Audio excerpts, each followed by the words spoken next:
All right, there's 3 people. Okay. Yeah, Bennett is over. Okay.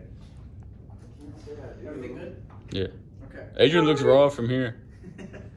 Okay, so I can kind of tell you guys from experience that some of the most, I would say, greatest moments of my life come from watching the U.S. men's national team play. Some of their wins to me have been some of the best sports memories that I have. And, you know, there's really nothing better than seeing your country succeed. You know, as a sport, it's come a long way in the U.S.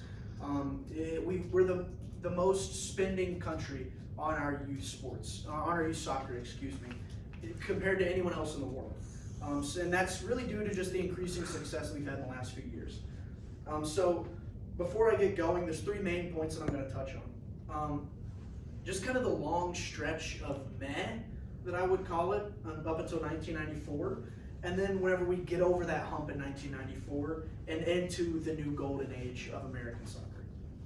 So we used to suck really bad. From 1916 to 1989, we were 48, 89, and 33. Horrible, absolutely god-awful at the sport.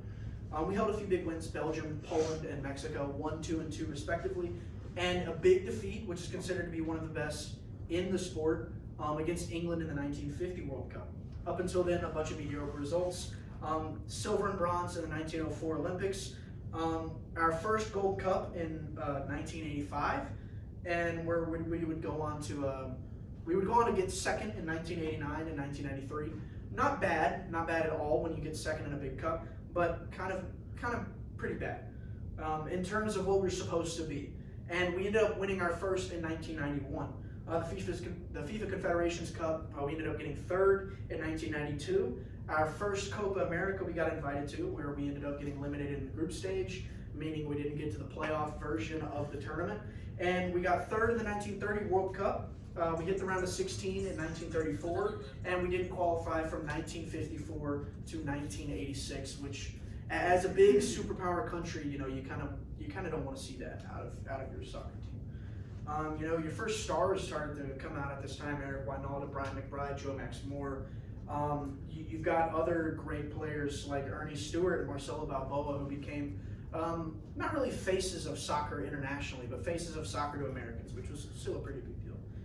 Claudio Reyna, Jeff Agoos, and Kobe Jones were also very big names at the time. They ended up playing a lot more than most of these other players as well, so they kind of became more well-known to kind of the more hardcore U.S. soccer fans. And on a beautiful Independence Day in 1988, it was announced that the U.S. men's national team would qualify as an automatic bid because they ended up winning the bid to host the 1994 World Cup, meaning that the World Cup would be hosted in multiple cities around the U.S. Pretty big deal considering that everyone else hated it. It was a very universally not accepted idea that a country where soccer wasn't really as heavily popular as other big countries would host the world's biggest tournament. But it was the most financially successful.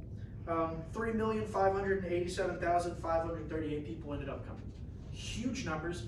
And the average attendance, 68,000, I said that right, 991 total people, average attendance for every game.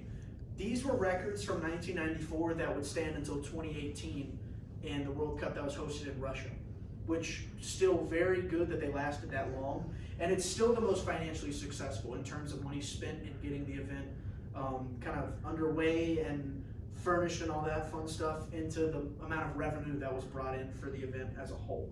It was also the second most successful World Cup at the time, where we would beat Switzerland and Colombia, where that was kind of seen as 2 pretty big deals because they were both highly kind of talked about countries. They were 2 really good teams at the time. So those defeats were really good, very good results. And we would also go on to lose to Brazil, who would eventually win the whole thing that same year in the round of 16. So with that, we kind of proved we could hang with the big boys a little bit, and a new generation of players kind of saw this, got inspired by it, started working their hardest to be better than their idols. So since 1994, which these stats are actually pulled from it's actually before the 1994 World Cup, so from 1990 to today, because that was the first team that played together up until the World Cup that year. So once we got the bid announced and then we actually played in the World Cup, that was kind of still the same team for all those years. We won 6 Gold Cups, the CONCACAF Gold Cup. It's the biggest tournament in our region, so that's a very big first step for us. We got second in the 2009 Confederations Cup, fourth in the Copa America in 2016, which is a South American tournament. I think it was hosted in America. I can't remember exactly. I didn't do too much research on it, but it was a pretty big deal. I think that was the first one hosted outside of South America, so I'm pretty sure it was hosted in the U.S., but that's besides the point.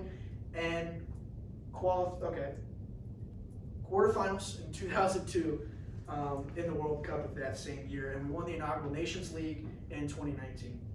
So since 1990, where I got all these stats from, 282, 170, and 126. Not bad, not great, but hey, it's not what we once were.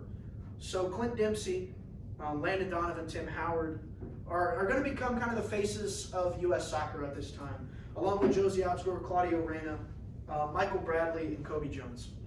Big names of the time for the country. It was a pretty big deal. But now we've got 17 of the 25 players who are going to be playing in Qatar this year who are in big European leagues.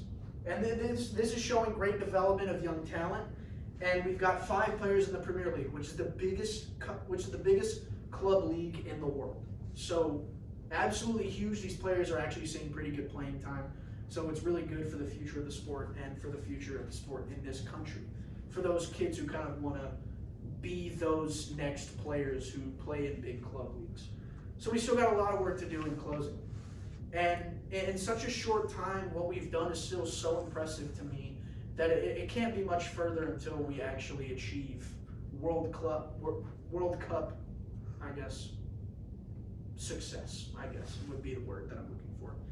So we've come a long way from being just nothing to anybody to now kind of being a team you got to kind of look out for. With us being the youngest team in the World Cup this year, I think there's a lot to look forward to.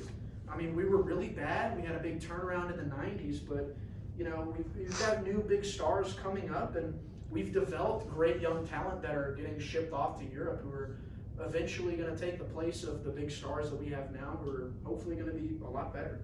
So like I said earlier, there's no greater feeling than watching Americans succeed in an international stage. So from being a tune-up team to now eventually becoming what I hope we will become as a footballing powerhouse, it's really cool to see. But I think it's also on us as a country to support these people if we want to see the success that we hope that they have.